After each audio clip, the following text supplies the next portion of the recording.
our interrogation was always preliminary. The most dramatic one that I had, well, he was a two-star general. Here he is in full attention in front of me. The irony of it, you know, a Jewish PFC have this two-star general standing at attention. And I asked him of his name, and he says, August Wilhelm von Hohenzollern. And I said, oh my God. Because of my German schooling, I recognized him immediately who he was. He was the son of the Kaiser. So I stopped the interrogation immediately. I went to my captain. I told him, hey, we got a big one. You are about to embark upon the Great Crusade. To meet this mounting aggression. And make no mistake about it, good will prevail. I was born in the town, in the city called Breslau, which doesn't exist anymore.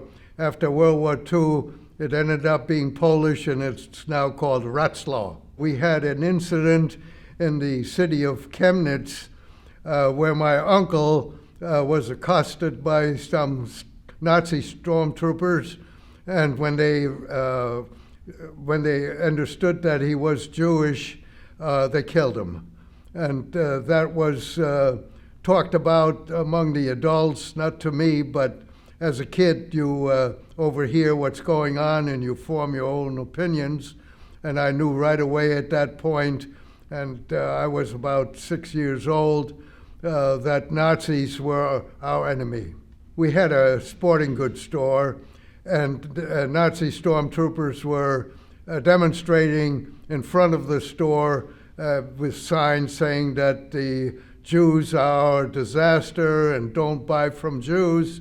And my father understood right away that this was going to be a losing proposition, and he sold the store immediately. And from then on, our economic means took a slow dive downwards.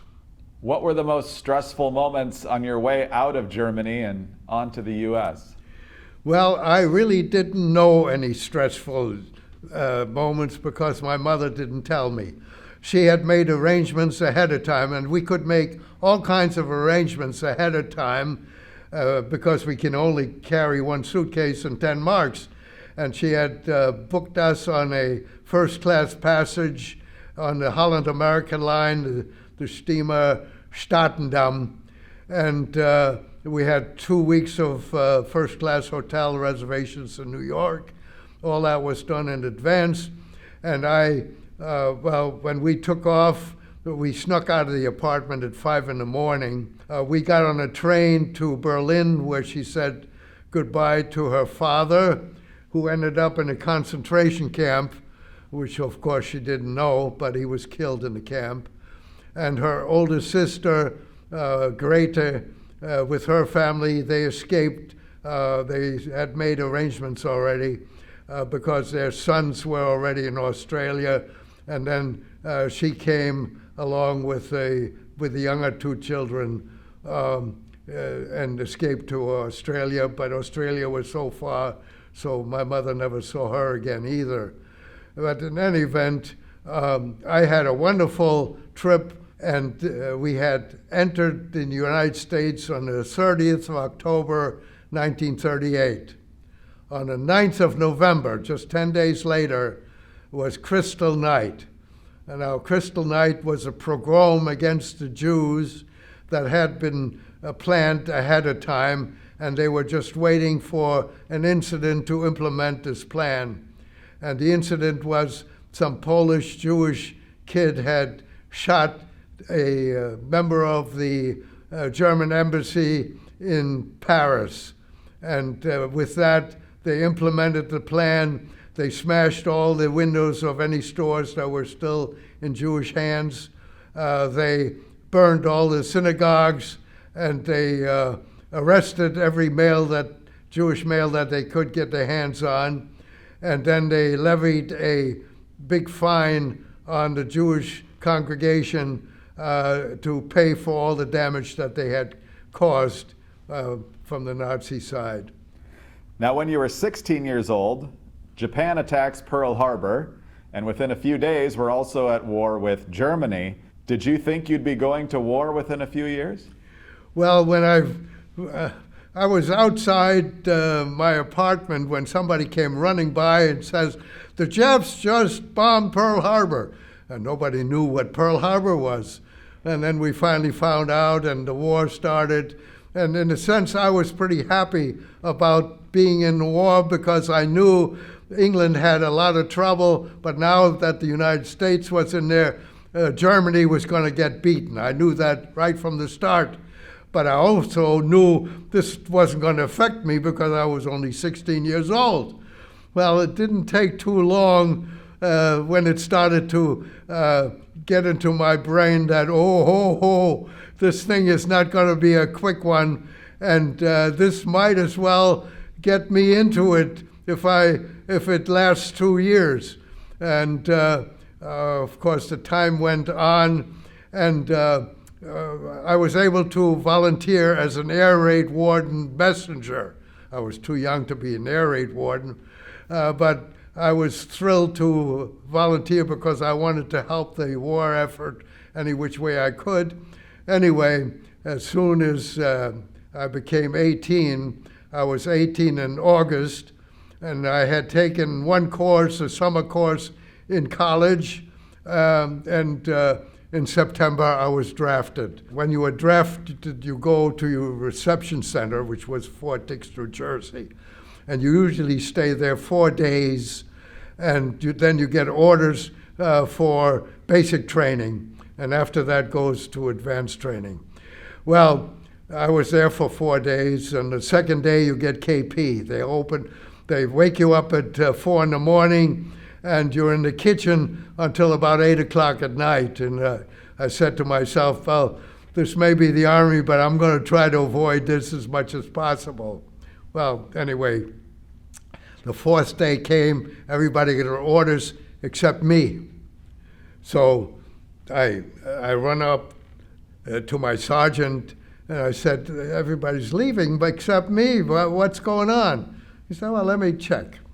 And he came back, he said, well, of course, you're an enemy alien.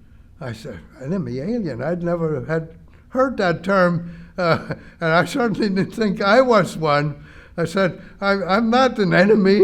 And he said, well, of course you are, because you came on a visitor's visa, you never got naturalized, and you were born in Germany. Your last passport was German, even though it was revoked, and you were stateless. You were designated an enemy alien, and the FBI has to investigate you.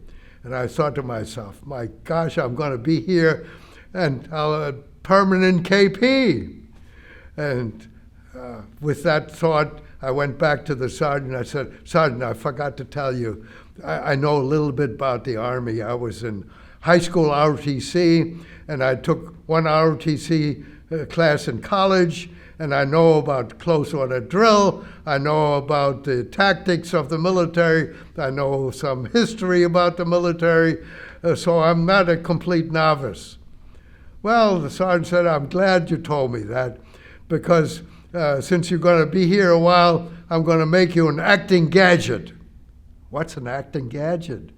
He said, well, here's an armband that has corporal stripes, but don't get it into your head that you're a corporal. You're just an acting corporal. You don't get paid like a corporal, but you can act like a corporal with those new recruits that come in because you're now seasoned with 4 days in the Army. So you form them up and you march them to the 2 movies that you saw when you came in. I was relieved. I said, thank God, no KP. And sure enough, I had the first group. I got them together. I marched them to the theater, left, right, left, and it worked fine. They got the rhythm of it, and I had them marching by the time we got to the theater. And they saw the 2 movies. One was Why We Fight.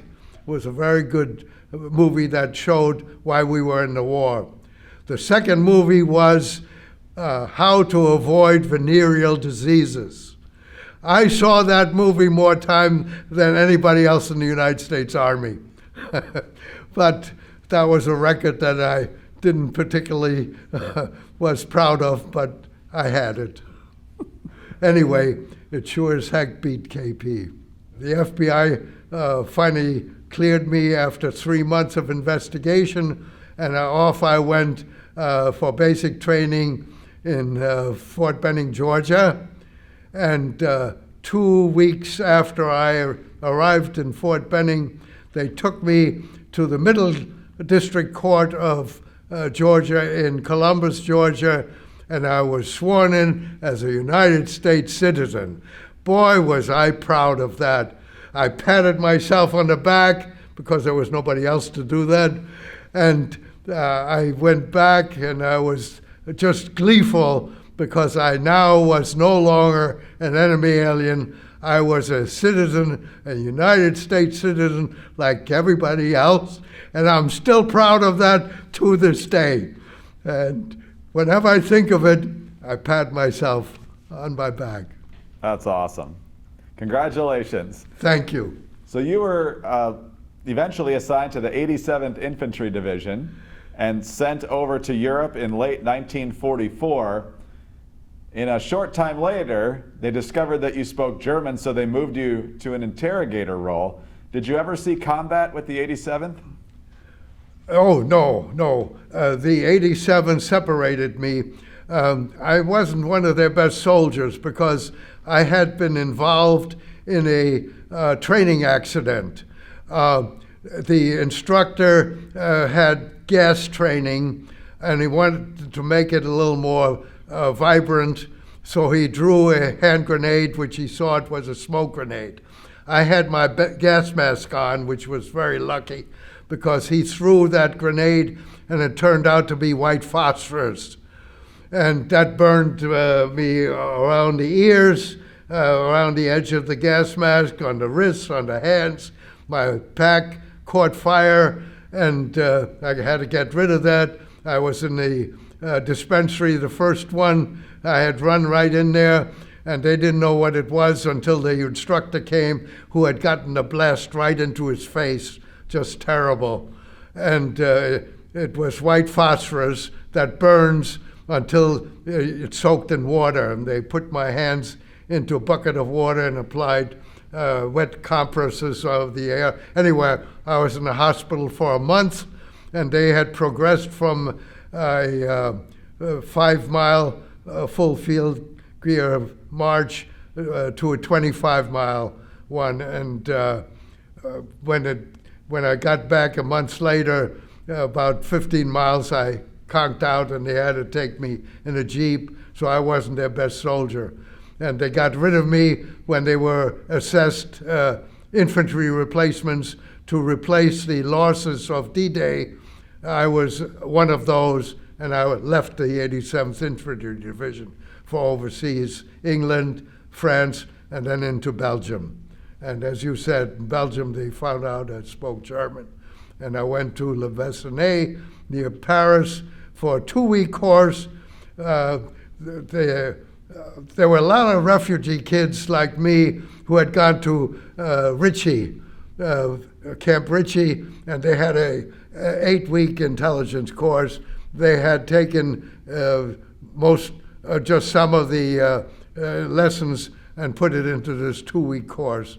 And then I was placed into a team, Interrogated prisoner of war team number 66, IPW 66, which had 2 officers, 2 interpreters, and a sergeant in charge, and a driver. Now, the officers and the interpreters, like me, wore US, and US, no rank insignia. And I tore off my PFC stripe, and I had US, and I looked just like the officers. The driver, I outranked the driver, but he didn't know that. And I ordered him around all the time. Had he known, he wouldn't have listened to me, but he listened. Anyway, the team went to Luxembourg and married up with a T-Force 12th Army Group, which was a large intelligence unit right under General Bradley. It was General Eisenhower, then General Bradley, and then General Patton and Hodges as the Army commanders. So we were a high-level intelligence unit operating in both in the 1st and 3rd Army area. And we got back to Belgium 1 week before the Battle of the Bulge. And we were committed in the Battle of the Bulge to look for German infiltrators who had come through our lines in a Jeep in American uniforms. And they were causing havoc in back of our lines. And we were told to circulate through Belgium to see if we can intercept any of these teams. And we went all over Belgium, Ciney, Rochefort, Dinan, Namur, all kinds of Remouchamp, all kinds of cities. And it was just miserable because we had to circulate in a Jeep with a windshield down, because you can't shoot through the windshield. And the weather was absolutely horrendous. It was either sleeting or freezing rain or snow, and the wind at 25 miles per hour with that windshield down was just brutal. Now, I was actually a PFC, which meant I was in the back seat. The captain was in front with the driver, and I got behind the captain, and he shielded me a bit. That full blast went on him, and I had a little bit less blast. It was still miserable. And we suffered for about 7 days circulating. In Dinan, we found one of the teams had been wiped out by an infantry roadblock, and they had taken a bazooka, and I guess the team didn't know the password, and they figured it was German, and they wiped it out with a bazooka. We searched those people. The 4 Germans were dead outside the Jeep, and all we found was dog tags, which meant they had taken them from either POWs or from dead Americans. And they had explosives, they had maps, but nothing of intelligence value that we could turn in except for the dog tags. How soon did you start interrogating German POWs? Well, the mission of the T-Force was to follow the infantry into all the big cities that they were capturing. And we had building targets and personality targets in each one of these cities. And the building targets were anything of use to the occupying force, to the United States, such as utilities and government buildings, and also in support of the prosecution of war criminals. And the personality targets were the war criminals.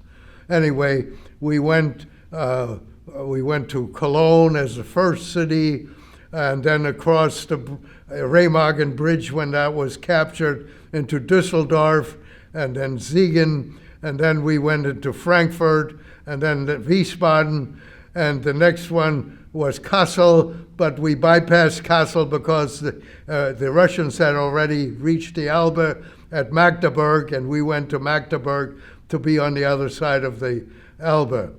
Anyway, you said the first people that we were really interrogating, it wasn't in Cologne, because in Cologne, the Nazis who were in charge of Cologne withdrew to the other side of the Rhine River.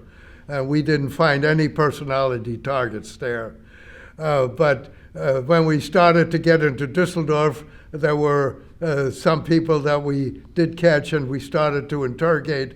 Now, our interrogation was always preliminary.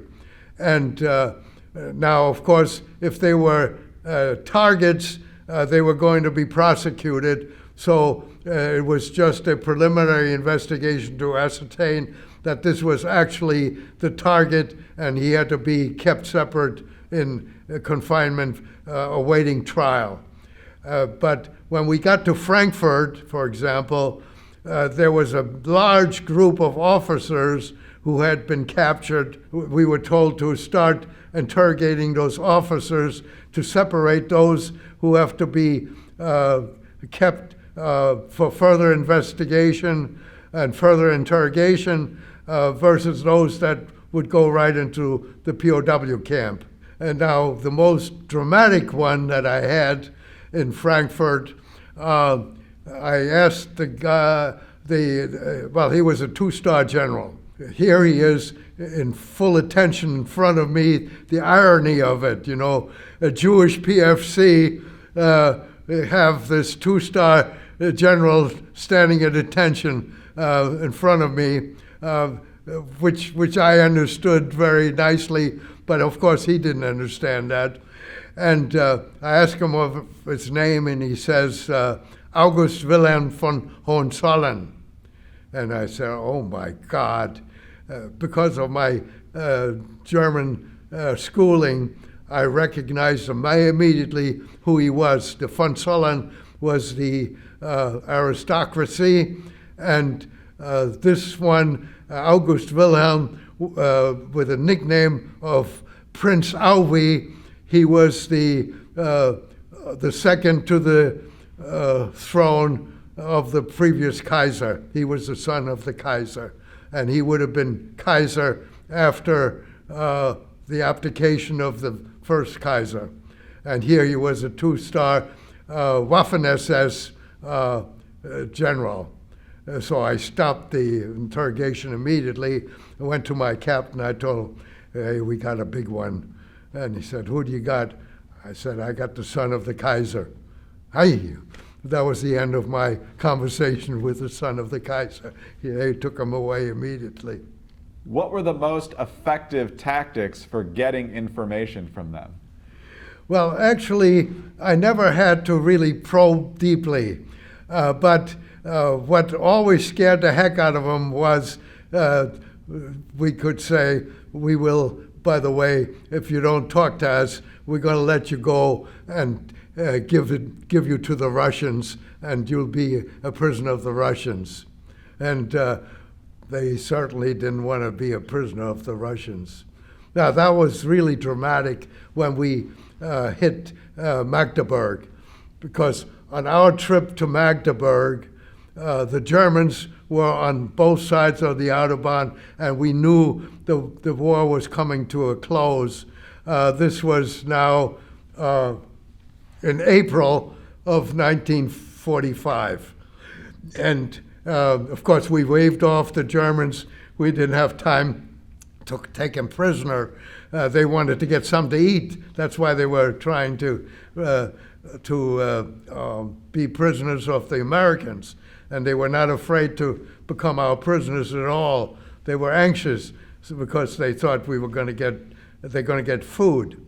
Well, when we hit the Elbe, the Russians were on the other side, and my captain got orders to go across and to talk to the Russians. Now, he didn't explain it to me, but I understood what it was, because he was to tell them, stay where you are, don't come across the river, even though Magdeburg and areas further to the west are going to be in the Russian zone. But stay until we withdraw in about 2 or 3 months from now, and then you go ahead and you get your zone and stay where you are in the meantime. And that was the idea of General Eisenhower. He drew a line. The Elbe was the line. The Russians weren't supposed to come across, and we weren't supposed to get across, so that the two armies would stay apart from each other. Anyway, when the captain was looking for a Russian linguist, he couldn't find anyone, and he turns to me. He said, Cohn, come with me. I'm trying to get out of this because I said, Captain, I only know one word of Russian, and that's tovarish, friend. That's it. He said, I don't care, carry the map. I carried the map. Well, halfway through the river, he had ordered a German boatman to take him across, and he gets up in the middle of the river to make sure the Russians see that it's an American coming across. We get across, and you can't imagine the reception we received. They hugged us, they kissed us, they carried us around, and they plied me with vodka. I was 19 years old and never had a slug of vodka before. And I took one sip and I knew I better stay away from that stuff. But I had some cigarettes to reciprocate. And of course I was of no use to the captain. They had to take him to the rear where they found an interpreter. I stayed at the river's edge communicating with the Russian whose NCO took a shine to me. He said, me, Moscow. I said, me, New York. He said, you come Moscow. I said, you come New York. That's how we talked. Anyway, after a while, the captain came back and he was smiling. He was all happy. And we went across and we told about the reception we received, how great it was, and then you forget about it. And then a couple of weeks later, I wake up from a dream or whatever it was, and suddenly I had a recognition. I understood, why did we have such a reception? And it was really obvious if I had thought of it before. Because when the Germans moved into Poland and Russia, they mistreated the Russians terribly. So when the tide of battle changed and the Russians started to move against the Germans, they took their revenge on the Germans. So no German ever wanted to be taken prisoner by the Russians. They fought the Russians every inch of the way. They fought them all the way up to the Elbe. So when they finally saw an American uniform coming across, they recognized they had survived the war and they were celebrating their survival. That's why we got a reception of that sort. Now, you have been very active with the National Holocaust Memorial Museum here in Washington. Yes. Tell me a little bit about your work there and why at 99 years old you think it's still vital for everyone to know what happened. Don't exaggerate. I'm still 98. I'll be 99 in August. Anyway, I thought this is part of my mission to tell people about the Holocaust. And I think it's important to understand what happens when hate gets out of control.